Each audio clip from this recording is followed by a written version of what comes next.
Hello and welcome, I'm Anne. Over the last 2 evenings, I've been thinking about hope and love that hopes. But sometimes people let us down and we can feel like God lets us down as well. So how does doubt fit in with hope?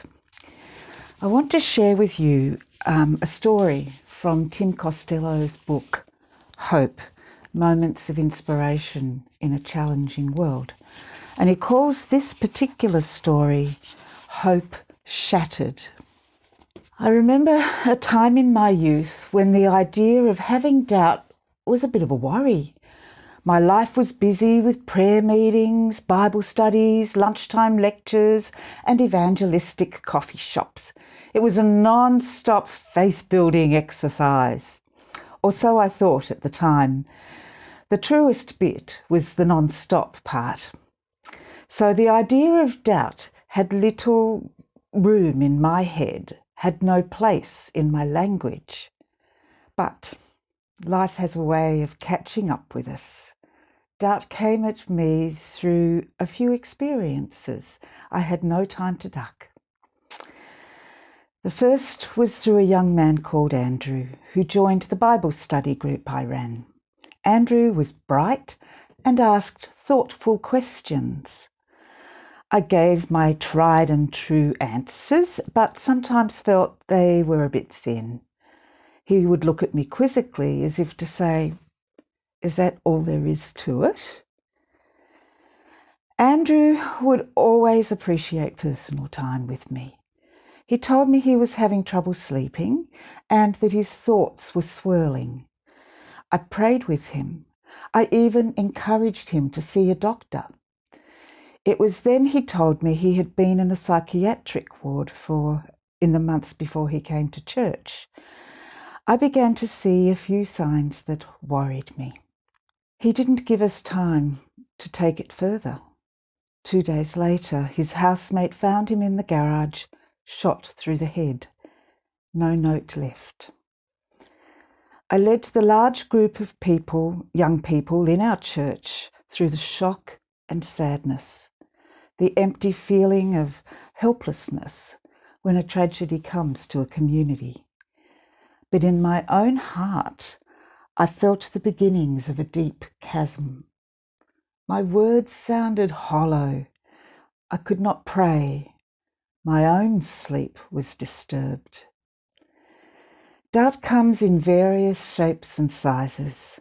For me, at that time, it came in the form of self-doubt and questioning the very essence of all that lay behind my strongly held beliefs. It started me on a search that ended up taking me to a theological college overseas. I encountered a heap more doubts along the way, but also discovered a way to think about and understand faith that was in harmony with my burgeoning passion for social justice and human rights. It meant for me seeing God in the person of Christ as one who suffers with us. A second experience was more recent.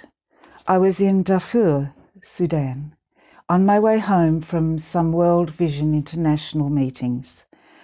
A staff member met me at the airport and took me to where the refugee camp was situated. On the first morning, I was introduced to a woman who sat cradling her emaciated child. Through the translator, her story unfolded. Like many others, she had been raped in her village before fleeing the rampaging militia. She had 4 children, but one was ill, gravely so.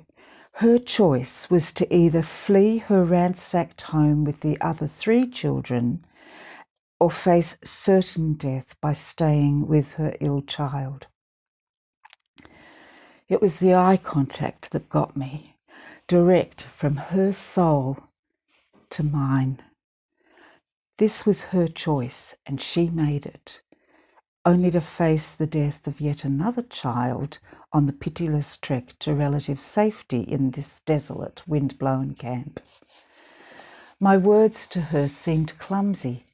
Despite crouching beside her, I felt large and overbearing. What was I doing here? Who did I think I was? What did I possibly know about such suffering and loss? Where was God in this mayhem? I got back onto a plane home a few days later. It was too easy to depart, too easy to sit back and be waited upon, too easy to leave behind all I had witnessed and heard. But her eyes remained with me, and the story they told of such incomparable suffering and loss. Doubt was my companion that trip home and beyond. Was there any way to bring changes within corrupt regimes and evil structures? Does good win over evil? Such questions have informed much of my musing, praying, and reading since then. Doubt and questioning have enabled me to stay in the joy, even as I found hope in the midst of what seemed to be hopeless situations. Doubt is not the opposite of faith. It is its Siamese twin. In my journey, the Psalms of the Hebrew Scriptures have been the most helpful way in holding the two together, doubt and faith. In the Psalms, I see a struggle by people of faith, both praising God for being in control and then in the next breath screaming out in anguish, feeling abandoned and in despair.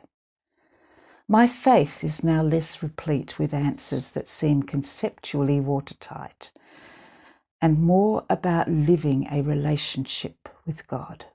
It is the daily rhythm of fully engaging in the present between the bookends of faith and experiencing doubt.